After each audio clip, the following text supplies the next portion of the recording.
Welcome to the bottom of the rabbit hole. Salute to all the Matrix University subscribers tuning in. You are appreciated.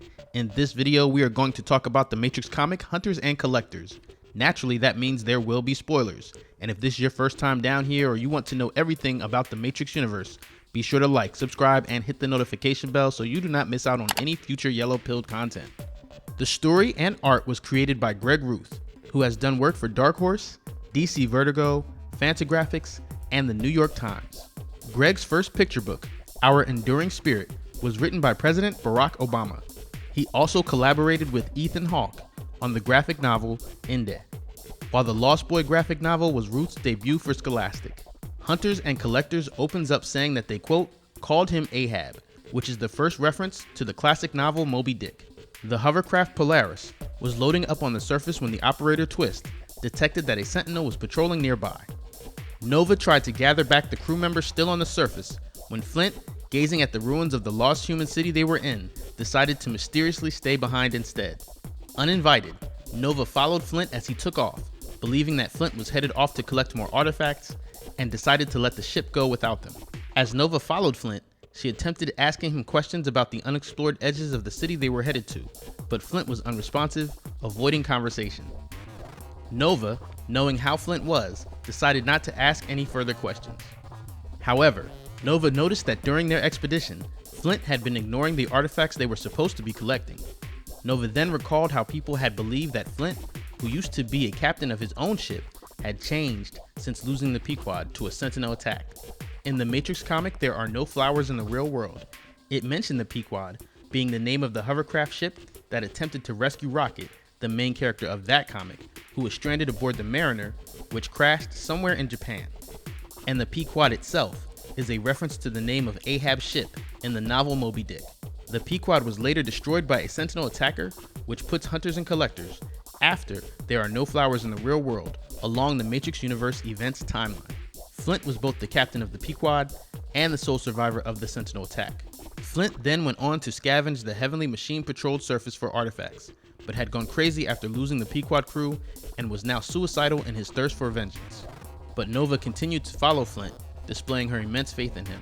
As their journey went into the third day, Flint barely stopped for rest or to address any of the wounds they accumulated during their travel. On the fourth day, Nova noticed they were standing on top of the Pequod's wreckage and suddenly realized that she was not following Flint so that he could collect, but instead, Flint was on the hunt. Nova confronted Flint and pointed out his madness, which Flint confirmed when he revealed that he had led the Sentinel near the Polaris in towards them. A loud crash was heard behind Flint of the Sentinel landing on the ground. Flint quickly instructed Nova to hide while he stood his ground in preparation to fight the machine, saying, quote, no more running, and readied his spear. Flint evaded the Sentinel's first attack, then a heavy crash of a tentacle to where Flint stood. Flint jumped close to the Sentinel's right, and as the Sentinel was slow to turn towards him, he used the opportunity to leap above the Sentinel and deliver a mighty downward thrust, before quickly jumping back, away once more to defend, slicing away the Sentinel's tentacles when it attacked, and delivering damage to the Sentinel while carefully dodging the attacks. But while Flint showed early success in the battle, he was eventually killed by one of the Sentinel's tentacles. Witnessing the entire fight, Nova believed that Flint must have been planning this for months, in an attempt to die with his ship. Perhaps Flint even wanted Nova to witness it to become a cautionary tale or warning for Zion. Nova then stepped out of hiding to engage the Sentinel herself. Wielding her spear, Nova fought hard, blocking the tentacles, dodging them, then leaping high above the Sentinel and thrusting her spear down into the head, similar to the move Flint previously executed. She then quickly pulled out cables from the Sentinel's exposed head, which immediately caused the Sentinel to malfunction. Having survived the encounter, Nova collected Flint's body, along with the rest of the Pequod crew, and buried them. She gathered all the artifacts and books the crew collected before their ship crashed. Nova then tore a page from one of the books, which was the epilogue to Moby Dick, the third reference to the novel in this comic, and left the torn page with the grave.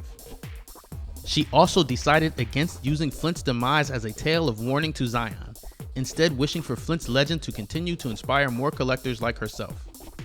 Taking the books and artifacts on a hoverpad, Nova headed back, and she would tell the tale of how Flint the Collector defeated the machines and found a grand treasure for the children of Zion. Don't forget to show off your Matrix fandom by ordering the custom-made Resurrection Code sneakers. If you appreciate this kind of yellow-pilled content, be sure to share it on other platforms like Facebook, Reddit, Twitter, and remember, as one realizes that one is a dream figure in another person's dream, that is self-awareness.